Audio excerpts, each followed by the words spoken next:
Dans cette vidéo, je vais te montrer comment tu peux gagner de l'argent grâce aux avis Google. Ça peut paraître bizarre dit comme ça, voire même un peu arnaque, tu vois, ça fait un peu penser à tu vas gagner de l'argent en cliquant sur des publicités. Pourtant, c'est loin d'être le cas. Pourtant, ça va vraiment se baser sur ce que font aujourd'hui beaucoup d'entreprises, c'est-à-dire vendre des services. C'est juste que là, au lieu de se dire je pense que telle entreprise aurait besoin de ce service, eh ben on va tout simplement aller récupérer les avis de leurs propres clients.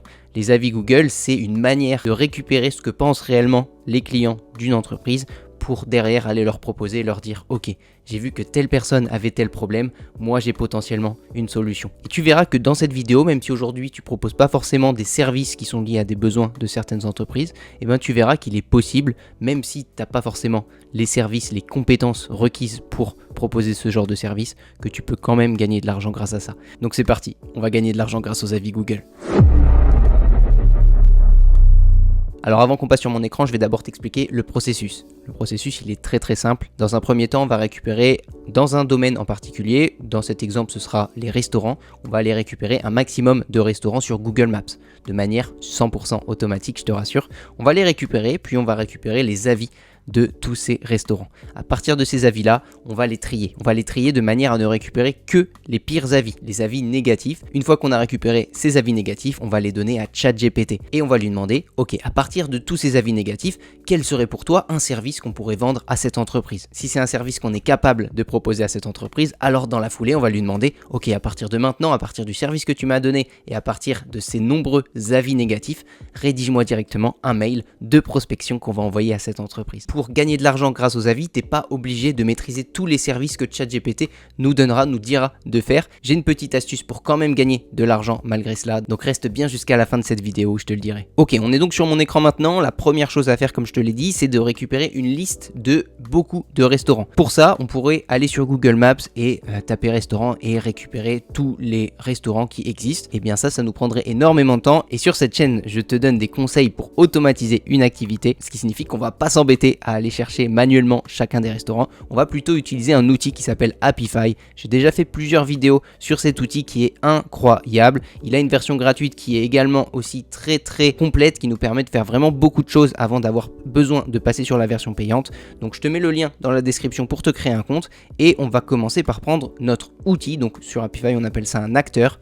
On va aller chercher notre acteur qui s'appelle Google Maps Scraper. Je pense qu'il s'appelle comme ça et c'est celui-ci. Une fois qu'on est sur la page du Google Maps Scraper, normalement tu devrais avoir un bouton, il me semble, quand tu ne l'as jamais utilisé, en haut à droite, qui te permet simplement de dire que tu veux commencer à utiliser l'outil. Voilà, ça t'engage à rien du tout, c'est juste cliquer sur, alors je me rappelle plus comment s'appelle le bouton, mais voilà, et comme ça après tu auras un bouton start comme moi. Ensuite on va renseigner les différents champs de cet acteur. Le premier champ donc c'est là où tu vas mettre les recherches, on va dire les mots que tu taperais normalement sur Google Maps. Donc en l'occurrence moi j'ai tapé restaurant, donc toi ici tu mettrais le type d'entreprise que tu souhaites cibler dans un premier temps. Ici tu vas mettre une localisation, donc potentiellement tu pourrais mettre France si tu veux cibler la France entière. Après il faut savoir que moi je te conseille, en tout cas pour les tests de cette vidéo, pour mettre en place le même système que moi dans cette vidéo, je te conseille de quand même laisser une zone assez restreinte pour pourquoi pas quand ton système aura grossi, et bien que tu puisses cibler de manière beaucoup plus grosse. Ensuite pour cette vidéo on va demander à récupérer, allez on va dire 10 éléments, ça va nous faire gagner du temps. Moi je te conseille pareil pendant les tests de mettre des petites valeurs de manière à ce que rapidement on ait des résultats, et ensuite une fois qu'on sait que tout est bon, une fois que tout est bien calibré, et bien là on va augmenter les volumes de recherche. Le langage on va laisser français, toi tu peux bien sûr adapter selon toi, et ici donc tu vois what details do you want to scrape. Eh bien moi les images par exemple je les ai mises à 0 parce que pour l'instant on ne veut pas récupérer d'images forcément. Est-ce qu'on veut extraire des avis? Eh bien exactement, on veut extraire des avis, donc tu vois moi j'ai mis 100 et c'est dans Sort Reviews By où là j'ai mis Lowest Ranking, donc pour récupérer en priorité les avis négatifs. Est-ce qu'on veut extraire les questions? Non. Est-ce qu'on veut... donc je pense qu'après il n'y a rien d'autre à spécifier. Non, je pense qu'on est bon. Et une fois qu'on est bon, eh bien, on va tout simplement cliquer sur Save and Start ici. Quand ça se lance ici, normalement, voilà, comme tu peux le voir, il y a Memory qui passe à 4 gigabits sur 8. Ça signifie qu'en fait, là, notre outil Apify, qui est un, je ne l'ai même pas précisé, qui est un scraper. Donc, c'est un outil qui nous permet d'aller récupérer des données qui sont sur d'autres outils. Si je te prends un exemple, pendant que là, donc, notre acteur est en train d'aller récupérer les différentes informations sur Google Maps, si je te montre dans le store, on peut par exemple aller récupérer des posts sur Facebook, on peut aller récupérer des produits sur Amazon. J'avais d'ailleurs fait une vidéo pour faire de l'affiliation Amazon avec Pinterest via justement cet acteur-là. On va pouvoir récupérer des informations sur Insta, on va récupérer beaucoup d'infos chez plein d'outils différents, c'est vraiment puissant, j'adore Apify vraiment. Je fais une petite pause dans cette vidéo. Si aujourd'hui tu as une entreprise et que tu souhaites l'automatiser, que tu souhaites mettre en place des systèmes qui te font gagner du temps, de l'énergie et de l'argent, eh bien prends un rendez-vous gratuit dans la description, on va pouvoir discuter ensemble de ce qu'on peut faire. Donc ça y est, on a nos 10 résultats, comme tu peux le voir, le prix que ça nous a coûté à peu près 6 centimes, 6 centimes,7, donc tu vois les 5 $, tu comprends qu'on va pas les atteindre tout de suite, c'est vraiment bien. Donc si je clique sur les résultats, eh bien ici on va retrouver tous les résultats qui ont été récupérés, donc 10 restaurants qui ont été trouvés. On va avoir les informations de contact, donc malheureusement sur Google Maps on n'a pas par exemple l'adresse mail, on pourrait mettre en place d'autres systèmes qui nous permettraient de récupérer l'adresse mail. J'en ai d'ailleurs fait une vidéo récemment, donc scraper les données d'un site web que tu pourras aller voir et que tu pourras justement améliorer le scénario qu'on va créer aujourd'hui de manière à récupérer le mail potentiellement. Et on va récupérer également les ratings, donc non pas les ratings pardon, mais les reviews de chaque restaurant. Donc comme tu peux le voir par exemple, on a tous les avis du restaurant chez Tony. Si on scrolle un peu, on a tous les avis de Italian, Trattoria, Beaugrenelle, etc., etc. Donc maintenant qu'on a récupéré toutes ces données dans cette espèce de tableau, eh bien qu'est-ce qu'on va faire? Comme je te l'ai dit, on va pas faire tout ça à la main. Même si là on a gagné un peu de temps, on n'a pas été chercher toutes les informations sur Google Maps, bah en fait ça nous prendrait quand même énormément de temps d'aller analyser chacun des avis pour se dire ok, il faudrait mettre en place un service comme ça.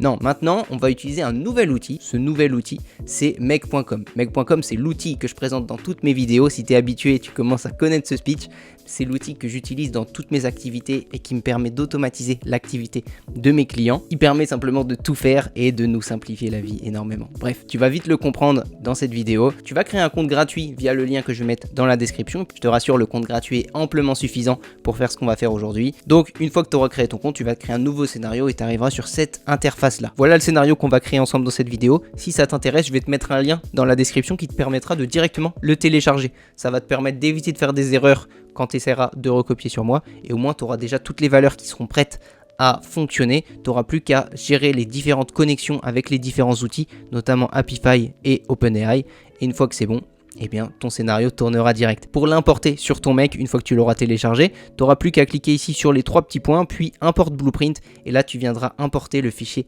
télécharger. La première chose qu'on va faire, on va cliquer sur le plus et on va aller chercher dans la barre de recherche Apify. Donc on récupère l'application Apify et dans Apify, on va aller sélectionner le module Get Dataset Items. Ce module là, qu'est-ce qu'il nous permet de faire? Il nous permet simplement de récupérer les données qu'on a déjà récupérées grâce à Apify. Si c'est la première fois que tu utilises Apify sur Mac, tu devrais plutôt avoir une interface avec un bouton créer une connexion. Et quand tu cliques sur créer une connexion, tu devrais avoir plutôt une interface comme celle-ci. Ici, tu vas juste nommer ta connexion, l'appeler par exemple ma connexion Apify. Et ici, on te demande une clé API. Donc la clé API, pour l'obtenir, il faut que tu ailles sur Apify et normalement, ça va être dans Settings ici. Et dans Settings, tu as la partie ici API et intégration. Tout ce qui te reste à faire, si tu n'as pas de clé ici, c'est de créer un nouveau token et tu n'auras plus qu'à venir copier l'une des clés qui a été générée pour venir la coller ici sur Meg. Une fois que c'est bon, tu cliques sur Save et là, Meg sera connecté à ton compte Apify et tu auras la même interface que moi. Donc ici, dans ce module-là, le champ qu'on va devoir spécifier surtout, c'est Dataset ID.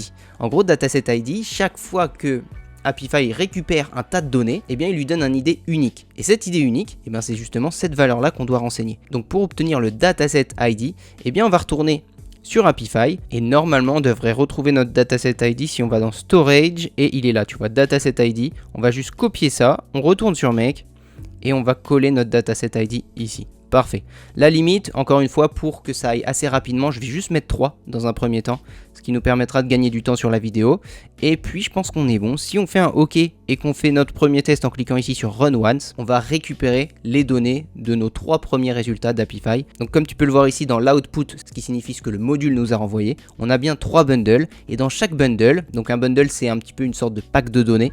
Et bien, dans chaque bundle, on a toutes les informations de chacun des restaurants. Donc, comme on peut le voir ici, on va avoir le titre du restaurant, on va avoir la tranche de prix du restaurant, l'adresse du restaurant, le code postal, la ville, le numéro de téléphone, il y a plein d'informations. Et ce qui nous intéresse davantage, eh bien, c'est la partie ici Reviews. Reviews qui signifie avis. On va retrouver la liste de tous les avis qu'on a pu récupérer. Et normalement, si tu te souviens bien, c'est censé être trié de la moins bonne note à la meilleure. Donc normalement, si j'ouvre La review numéro 1, ça devrait pas être terrible. Donc c'est dans texte ici, à éviter. Waouh, c'est un sacré avis qui commence par à éviter. Donc effectivement, ça a l'air de pas être un top avis avec une étoile bien sûr. Si on ouvre le deuxième par exemple, on a une étoile également. Donc c'est effectivement les pires avis au début. Ok, donc ça c'est la première étape. On a réussi à récupérer la liste de tous les mauvais avis de chacun des restaurants de Paris. Parfait. L'étape suivante, ça va être d'extraire le tableau des avis parce que comme tu peux le voir, dans chaque bundle, en fait, nos avis, eh bien, ils sont un petit peu au milieu de nulle part. Tu vois, on a plein d'informations. Pour y voir plus clair, je me dis, ce serait intéressant de carrément prendre ce tableau et l'extraire dans un autre module pour vraiment qu'on y voit plus clair. Donc pour ça, eh bien, on va taper Tools ici et on va créer une nouvelle variable. Donc on va l'appeler set variable. Et on va l'appeler tableau avis. Et donc la valeur de ce tableau, eh bien on va venir récupérer la variable reviews, donc qui est ici. On va pas l'ouvrir, on va juste cliquer sur reviews de manière à venir exporter le tableau de nos avis. Donc maintenant si je fais un run once, tu vas voir que ici on avait plein de données dans nos bundles. On a dans notre opération 1 par exemple, simplement le tableau qui répertorie tous les avis et rien d'autre. Ça va nous être utile pour le module suivant. Là, on a un tableau. On peut pas trop donner un tableau à ChatGPT sur Make. On peut simplement lui donner du texte. Et ben moi, ce que je recommande de faire et ce que je pense qu'il serait intéressant de faire, c'est de prendre chacun des avis. Donc tu vois la partie texte des avis, parce qu'à chaque fois, on a le nom, on a plein d'informations en fait sur chaque avis. Nous, ce qu'on veut, c'est uniquement récupérer le texte, tu vois. Donc ce qu'il faudrait qu'on arrive à faire maintenant, c'est prendre la valeur texte de l'avis numéro 1, puis prendre la valeur texte de l'avis numéro 2, puis prendre la valeur texte de l'avis numéro 3, etc. Et en fait, de simplement les coller, les mettre dans un seul paragraphe de manière à ce que ce paragraphe-là, on puisse le donner à ChatGPT. Ça me paraît intéressant à faire. Donc pour faire ça, eh bien, on va coller ce module à un module itérator qui est là. Le ray en question, eh bien c'est le tableau avis. On fait OK. Maintenant qu'on a mis un itérator, on va relancer un test pour que Make sache à quoi s'attendre dans l'itérator. On va ajouter un nouvel outil, encore une fois dans Tools, sauf que cette fois ce sera un text aggregator. Alors je te l'explique très grossièrement pour que tu puisses comprendre. On a un tableau. On divise ce tableau en plein de lignes différentes et à partir de ces nombreuses lignes, eh bien on va venir coller chacun des contenus de chacune des lignes ensemble pour créer un paragraphe grâce au text aggregator. Donc ensuite dans le source module on va mettre notre ami l'itérator justement et le texte. Et bien ici on va venir récupérer la valeur texte qui est là et on va ajouter entre chacun des avis, on va quand même ajouter un séparateur qui est en fait un retour à la ligne tout simplement. Pour ajouter un retour à la ligne, on va aller ici dans l'onglet texte, puis on va ajouter un new line ici. Donc à chaque fois, que va faire Make? Il va prendre l'avis, il va mettre un retour à la ligne et on aura du coup l'avis suivant, plus un retour à la ligne pour encore l'avis suivant, etc. etc. C'est parfait. Donc là c'est bon. Normalement, si on refait un test, et donc là c'est tout ce qu'on lui a donné, comme tu peux le voir, on lui a donné 100 bundles qui correspondent, comme je te le disais, à 100 lignes. Et à partir de ces 100 lignes, eh bien, il nous a juste renvoyé une seule ligne. Et dans cette ligne-là, on a un texte. Et le texte, eh bien, c'est simplement un long paragraphe qui reprend les 100 avis. Ok, donc c'est très long. C'est même trop long, je pense, pour Make. À mon avis, c'est trop long. Je pense que sur les 100 avis, eh bien, au bout d'un moment, on aura très certainement traité tous les avis négatifs. Donc ce qu'on peut faire ici, c'est cliquer sur la clé à molette, cliquer sur Setup a Filter. Tu sais, les avis sur Google Maps, c'est entre 1 et 5. On va uniquement récupérer les avis quand la note est inférieure ou égale à 3. Donc je vais mettre le numérique opérateur less than or equal to et je vais mettre 3. Ce qui signifie que au final, dans notre paragraphe qui est là, eh bien, on aura uniquement les avis qui sont au maximum de 3 sur 5. Ok, et donc l'étape suivante, eh bien, ça va tout simplement être un module OpenAI.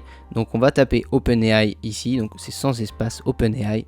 Puis on va ajouter un module créer une complétion. Là aussi tu vas devoir créer une connexion. Donc j'ai fait une vidéo pour connecter OpenAI avec Make. Je te mettrai une fiche si je peux sur l'écran à ce moment-là ou dans la description directement pour que tu ailles la voir parce qu'il y a quelques étapes importantes à faire. Une fois que tu es connecté, eh bien tu vas venir choisir le modèle. Donc moi je choisis souvent le 4O pour l'instant qui fait tout le temps le job. Ici dans Max Completion Tokens, on va laisser vide parce que effectivement si on lui donne un très long paragraphe d'avis, eh bien ça pourrait bloquer. Et ici on va créer notre premier message qui sera un message de type développeur/système. Et dans le text content, alors je vais juste le copier-coller depuis un des scénarios que j'ai créé précédemment. Voilà, c'est collé. Donc je vais te donner une liste d'avis Google provenant d'un restaurant. À l'aide des avis négatifs, renvoie-moi une prestation ou un service que je pourrais leur proposer. L'objectif étant d'appuyer leurs besoins actuels grâce à ces avis négatifs. Les services que je vends sont des services de tout type. Voilà, alors là tu pourras forcément, c'est un prompt de base mais que tu pourras modifier. Si toi tu veux uniquement te concentrer sur des services que tu maîtrises, eh bien tu peux dire à ChatGPT ce que tu maîtrises de manière à ce qu'il renvoie des services que tu es capable de faire. On fera l'exemple juste après à la fin de cette vidéo. Et ensuite je lui ai mis renvoie un JSON avec les clés services à proposer, raison et exemple d'avis qui t'ont permis de trouver ce service. Et donc là je lui ai donné l'exemple. Je t'encourage à directement copier-coller ce prompt qui pareil sera dans la description pour gagner du temps. Donc ici il va nous renvoyer un JSON avec service à proposer, raison et exemple d'avis dans un tableau. Ok, et ensuite on va ajouter un deuxième message. Ce deuxième message sera un message de type user. Et le text content, ce sera d'abord, je me dis qu'on pourrait lui donner le nom du restaurant. Pour l'obtenir, eh bien, il est dans les résultats d'Apify. Il est ici dans title. Je fais un retour à la ligne et là, je vais mettre liste des avis. 2 points. Et là, donc, liste des avis, c'est texte qui vient de notre module text aggregator ici. Texte. Très bien. Ensuite, juste avant de fermer ce module, on va ici cliquer sur Show Advanced Settings. Et ici, normalement, on a un champ Response Format qu'on va passer au format JSON Object et on va cocher la case Parse JSON Response. Et bien, on peut faire un premier run once pour voir ce que va nous proposer ChatGPT concernant nos restaurants. Si on ouvre ça, on regarde par exemple le premier restaurant, on va dans Result et ici, on a nos informations, donc service à proposer, formation en service à la clientèle et gestion de l'hospitalité. Ici, je lui ai demandé la raison pour laquelle il pense que c'est un bon service. Des avis soulignent une expérience client négative en raison de l'attitude du personnel, notamment du patron et refus de vente. Une formation en service à la clientèle pourrait aider à améliorer l'interaction avec les clients et à adopter une approche plus respectueuse et accueillante. Donc là, c'est hyper intéressant. Ensuite, je lui ai demandé des exemples d'avis qui vont nous permettre d'appuyer nos propos, d'appuyer notre offre dans le mail de prospection qu'on va leur envoyer. Donc c'est parfait. L'étape suivante, donc, c'est justement de demander à OpenAI de rédiger ce mail-là. Donc on va ajouter un module de nouveau OpenAI, puis créer une complétion ici. Ici, on va choisir le même modèle, donc 4O. De nouveau, on va supprimer Max Completion Tokens. On va ajouter un message de type développeur système, et on va coller ce message. Pareil, tu l'adapteras selon toi. Rédige un mail de prospection à froid. Je vais te donner le produit que je propose. Je vais te donner la problématique majeure rencontrée par le restaurant, entre parenthèses extraite de ses avis Google, ainsi que quelques avis illustrant ce problème que j'aimerais que tu intègres à l'email. Renvoie-moi un JSON avec la clé message. Alors là, pour être honnête avec toi, ce prompt-là, je ne l'ai pas du tout poussé. Et pour moi, s'il y a vraiment une amélioration à faire de ce système, c'est vraiment sur le prompt de prospection à froid. Je pense que ça mériterait de donner des exemples. Je pense que ça mériterait aussi de préciser la manière dont on veut aborder le client. Est-ce qu'on veut plutôt être en mode bourrin et directement proposer nos services, ou est-ce qu'on veut être plutôt délicat? En fait, il y a plein de manières de le faire. Ça, c'est du copywriting et je t'encourage à aller regarder des vidéos sur YouTube. Je suis pas du tout là pour te conseiller là-dessus, sachant que je me considère pas bon. C'est une compétence sur laquelle je dois bosser. Donc voilà, là c'est juste pour te montrer rapidement que on va demander à ChatGPT de rédiger un mail de prospection. Le prompt, il faut que tu bosses un petit peu pour l'améliorer. Ensuite, on ajoute un autre message. Ce message, encore une fois, c'est un message de type user. Et ici, on va simplement donner les différentes informations à ChatGPT pour qu'il puisse nous rédiger notre mail. Donc, ce sera le nom du restaurant. Le nom du restaurant, on le récupère dans title ici. Ensuite, on va avoir produit que je propose. Donc ici, on va juste spécifier le service que nous avait donné ChatGPT. On va faire un retour à la ligne, on va mettre raison, on va venir récupérer pareil la raison que nous a renvoyé ChatGPT et on va donner exemple d'avis, 2 points. Et donc là, on va pas mettre directement exemple d'avis parce que c'est un tableau et donc ça va pas fonctionner. On va plutôt faire un join, on va ouvrir la parenthèse et ici on va mettre exemple d'avis, on va mettre un point virgule, puis on va mettre de nouveau, on va aller dans la partie texte ici, puis new line. En gros, la fonction join, elle nous permet de prendre un tableau et puis de faire exactement ce qu'on avait fait avec le text aggregator, de prendre toutes les valeurs du tableau, puis de créer un texte à partir de ces valeurs-là. Et le new line, en fait, c'est juste le séparateur entre chacune des lignes. Donc, ça va juste retourner à la ligne. C'est vraiment un petit peu la même chose que le text aggregator qu'on avait utilisé ensemble. De nouveau, on va cliquer sur Show Advanced Settings. Response Format, on va mettre JSON. Et on va cliquer sur Parse JSON Yes. On fait OK. Et donc là, c'est le moment de tester. On fait un run once. On attend juste que nos 3 du coup mail de prospection soit rédigé, puis on se retrouve dès que c'est fini. Ok, notre scénario est terminé, on a bien nos trois mails de prospection qui sont là. Si on regarde le premier, donc comme tu peux le voir, il nous a mis l'objet directement, améliorons ensemble l'expérience client de chez Tony. Bonjour, je m'appelle, donc là on spécifiera notre nom, potentiellement le donner directement dans le prompt de ChatGPT, et je suis spécialiste en formation en service client et gestion d'attente. J'ai eu l'occasion de découvrir les avis concernant votre établissement chez Tony, bistrot français tatata, et j'ai relevé une préoccupation récurrente sur l'accueil et le temps d'attente. Voici quelques témoignages de vos clients qui illustrent cette problématique. Le patron est exécrable, plat super cher, très mauvais accueil, propriétaire très froid. Ces retours reflètent le besoin d'une attention particulière à la qualité de l'accueil et l'organisation. Tatata, très bien. Et là donc il a mis nos coordonnées à la fin. Ça a l'air assez pro et franchement c'est un bon début. Donc comme je te l'ai dit, tout dépend de la stratégie en fait que tu veux mettre en place. Ici pour le mail numéro 2, est-ce qu'on va avoir quelque chose de similaire? Améliorer l'expérience client de IT, Italien, Trattoria, machin. Bonjour, on met le nom du responsable. Je me permets de vous contacter suite à certains avis récents laissés sur votre établissement. Il semblerait que certains aspects de l'expérience client ne répondent pas aux attentes de vos clients. Et donc là, pareil, on remet les avis qu'on a trouvés. Ces retours indiquent un besoin potentiel d'amélioration du service client et de la gestion de la qualité des produits au sein de votre restaurant. Donc ça a souvent l'air d'être en lien avec l'expérience client. C'est sans doute pour moi, c'est ce que les gens reprochent souvent quand ils vont au restaurant. Donc ça me paraît assez logique d'avoir souvent des services en lien avec l'expérience client. Donc l'objectif de cette vidéo, c'était de générer un message de prospection personnalisé à chacune des entreprises qu'on trouve sur Google Maps. Si tu veux mettre en place un système pour envoyer automatiquement le mail à ces entreprises-là, pour aller automatiquement récupérer l'adresse mail de ces entreprises-là, eh bien je t'encourage à chercher sur ma chaîne YouTube. J'ai fait des vidéos là-dessus, tu devrais trouver assez facilement. Maintenant, il faut savoir que effectivement, tous les services, tu vois, qui sont proposés par ChatGPT ne seront pas forcément des services que toi tu maîtrises. Et cette partie-là, elle est assez importante parce que oui, on va trouver des besoins que les entreprises ont, mais maintenant, c'est pas forcément des choses que tu maîtrises et que tu peux leur proposer. Alors, la solution que j'ai pour toi, c'est simplement de faire de l'affiliation. Aujourd'hui, le plus dur, c'est pas de proposer des services intéressants. Le plus dur, c'est pour moi de trouver des clients. Si tu trouves des clients mais que tu n'as pas les compétences, eh bien tu peux dire à une entreprise, ok, j'ai un client pour vous, est-ce que ça vous intéresse? Combien vous êtes prêt à me donner pour que je vous donne accès à ce client-là? Et c'est cette démarche-là qui est assez intéressante. Ici, par exemple, si on prend le message qu'on envoie chez Tony, eh bien on leur propose d'améliorer l'expérience client. Et bien là, tout ce qu'on va faire, on va envoyer déjà de base ce mail à cette entreprise, à ce restaurant-là, on va l'envoyer à tous les restaurants, et dès qu'on aura une réponse positive, et bien tout simplement, on va taper sur Google amélioration expérience client restaurant, on va tout simplement aller voir des entreprises qui sont capables de faire ça, leur envoyer un message et leur dire ok, j'ai des clients qui sont intéressés par vos services, est-ce que vous faites de l'affiliation, est-ce que vous partagez une partie de votre devis avec les personnes qui vous amènent des nouveaux clients. Et tu verras qu'il y a énormément de personnes, c'est tellement difficile aujourd'hui de trouver des clients qu'il y a beaucoup d'entreprises qui seront d'accord, qui seront ok avec toi pour partager une partie de leurs revenus parce que tu leur as fait gagner de l'argent, tu vois.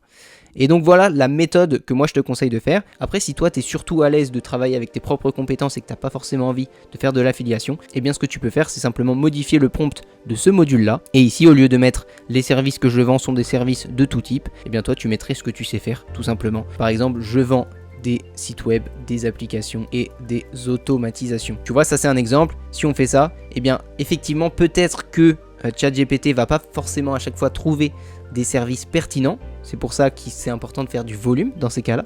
Mais je pense que de temps en temps, tu trouveras des avis Google qui te permettront de venir démarcher des restaurants qui auraient potentiellement besoin de tes services. Et c'est là que ça devient très intéressant. Ici, je t'ai montré vraiment une méthode pour que ça te prenne quasiment pas de temps. Donc l'effort à faire par rapport au potentiel résultat, il est vraiment ridicule, quoi. Si on regarde ici l'exemple numéro 1, message, améliorer votre service client et gérer vos réservations avec efficacité grâce à notre application. Par exemple, l'un de vos clients a exprimé sa déception suite à une réservation effectuée via la fourchette où un retard involontaire a entraîné la perte de la réduction. Grosse déception, tac tac tac. Donc tu vois, au final, il trouve quand même des raisons qui pourraient aboutir sur une vente pour toi, tu vois. Donc ça peut être vraiment intéressant. Encore une fois, quand je te montre des scénarios comme ça, eh bien l'objectif c'est pas que tu fasses exactement la même chose, que tu partes de cette base là, mais que derrière t'adaptes en fonction de toi, ta propre situation. Juste avant de se quitter, je voulais aussi faire une petite modification du scénario. Ici, on a commencé par Get Dataset Items, ce qui fait que c'est pas 100% automatisé dans le sens où ici on est obligé, tu vois, d'aller sur Apify et puis sur Apify d'aller trouver le dataset ID pour venir le copier puis le coller ici pour enfin faire un run once. Donc ça c'est pas forcément évident, c'est pas forcément le meilleur truc à faire. Moi, ce que je te recommande de faire, c'est de venir ajouter ici un nouveau module, donc add module, Apify, et ajouter un watch actor runs ici. Ici, on va juste ajouter un nouveau hook en cliquant sur add. On va appeler notre hook, alors on pourrait l'appeler par exemple fin scrapping Google Maps. Ici notre connexion on la laisse comme ça, et notre acteur on va justement aller récupérer notre Maps, donc Google Maps Scrapper, ça doit être celui-ci, Compass Scroller, voilà, Compass Scroller, donc c'est exactement lui. On fait save, on fait OK, et donc là ce qu'on va faire c'est prendre l'horloge et la faire glisser sur notre module Apify Watch Actor Runs, puis décaler ce module ici, de manière à ce que maintenant, dès qu'on lance un scrapping sur Apify avec Google Maps Scrapper, automatiquement, eh bien ça viendra déclencher ce module, et ce module là va ensuite déclencher le reste du scénario. Alors il faut juste modifier maintenant get dataset items, au lieu du dataset ID qui est là, eh bien on va venir récupérer celui qui est ici, default dataset ID. Si on fait OK, si on coche ici et qu'on met immediately, activer le scénario maintenant en sauvegardant. À chaque fois que sur Apify il y a l'acteur de Google Maps qui aura terminé d'aller récupérer des informations, ça va automatiquement venir lancer ce scénario pour que ChatGPT nous génère des mails personnalisés. Ok, c'est tout pour cette vidéo, merci d'être resté jusqu'au bout. J'espère que tu as réussi à mettre tout ça en place de ton côté, n'hésite pas à me le dire dans les commentaires. N'hésite pas également à me dire si tu as le moindre problème, tu peux même m'envoyer un message sur Instagram, je serai ravi de t'aider à résoudre tes problèmes. Je pense réellement qu'une automatisation comme ça, un système comme ça peut faire gagner de l'argent à beaucoup d'entreprises, que ce soit des entreprises qui ont des services en lien avec les messages de prospection qu'ils vont envoyer, mais également des personnes qui n'ont aucun lien avec les services proposés dans les mails de prospection, et c'est là que c'est super intéressant. Si aujourd'hui je t'ai appris quelque chose, alors laisse un like, abonne-toi, je te dis à très bientôt pour une prochaine vidéo. Ciao.